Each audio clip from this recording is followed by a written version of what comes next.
Salut tout le monde, on va faire le test de l'autopilote sur la MG4 Luxury. Avant la nouvelle mise à jour, la R63 il était bridé à 30 km/h juste pour les bouchons. Donc on va le tester à 130 sur autoroute et puis je vais vous dire ce que ça donne. À la sortie de la MG4, la loi interdisait la conduite autonome au-dessus de 60 km/h pour tous les véhicules. Il est donc appelé TJA pour Traffic Jam Assist ou assistant de conduite dans les embouteillages. Dans la MG4, il est limité à 30 km/h maximum. C'est un système qui combine les fonctions de régulateur de vitesse, limitateur et maintien dans les voies. Depuis l'été 2022, la conduite autonome est autorisée jusqu'à 130 km/h sur les routes dotées d'un séparateur central et interdit aux piétons et cyclistes. Même si le nom dans la MG4 reste TJA, il se rapproche de la conduite semi-autonome de niveau 2, régulateur de vitesse adaptatif et maintien dans les voies. Si un accident survient alors que le véhicule est en mode autonome et que le conducteur n'est pas en mesure d'intervenir, la responsabilité est attribuée au conducteur. Voici les différents niveaux de conduite autonome.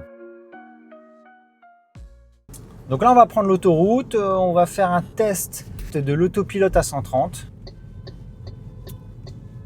Il a failli avoir un carambolage. Depuis la mise à jour R63 qu'ils ont faite sur la MG4 Luxury, avant l'autopilote était bridé à 30 km/h, c'était un mode en fait bouchon. Dans les bouchons tu mettais l'autopilote. Mais là ils l'ont augmenté à 130 km/h, enfin au-dessus, en fait il n'y a pas de limite maintenant. Donc du coup on va tester ça, ça sera l'occasion. Est-ce que mon badge va fonctionner? Yes. Voilà, là on va arriver sur l'autoroute. Sur l'autoroute. Donc là je vais maintenir ce bouton là pendant 3 secondes pour passer en mode autopilote. En haut à gauche l'autopilote s'est activé. Et ensuite je vais faire un test, je vais le mettre en route et puis on va voir ça. Voilà, là je suis en autopilote. Là tenir le volant, donc je tiens le volant, c'est tous les 10 ou 15 secondes, je sais plus. Là on voit les lignes, ça veut dire qu'en gros il détecte les lignes. Donc ça, il faut toujours avoir une visu dessus. Et ensuite là je peux augmenter la distance entre les voitures devant et derrière. Donc là je vais le mettre à 2, 2 c'est bien. J'ai plus l'impression que c'est tous les 10 secondes, je vais essayer de compter.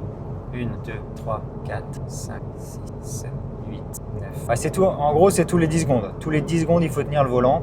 Et depuis la dernière mise à jour, la R63, mais avant il y avait vraiment des à-coups. Enfin c'est beaucoup plus fluide en tout cas.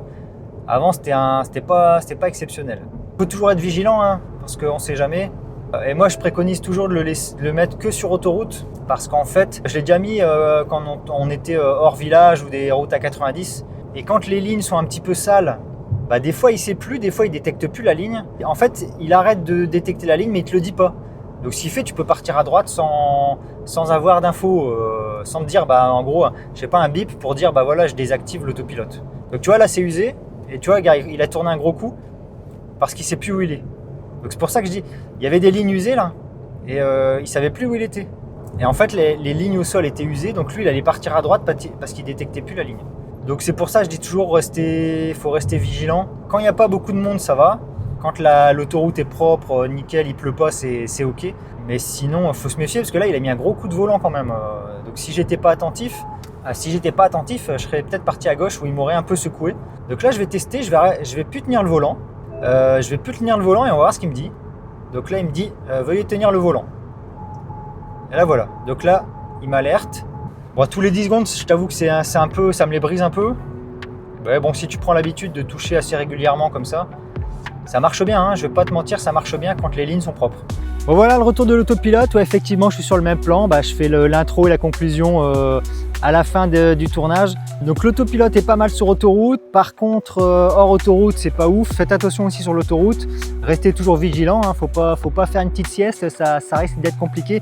Vous l'avez vu dans la vidéo, la voiture a mis un coup de volant parce qu'elle savait plus trop où elle en était, il y avait des lignes qui étaient usées sur le bord et dès qu'elle a retrouvé sa ligne, elle a paniqué et elle s'est remis bien dans les lignes. Donc faut rester vigilant pour le coup. Après ça fonctionne bien, j'ai rien à dire, c'est assez souple, donc pour le coup non top. Depuis la nouvelle mise à jour R63, rien à dire. Allez, ciao tout le monde!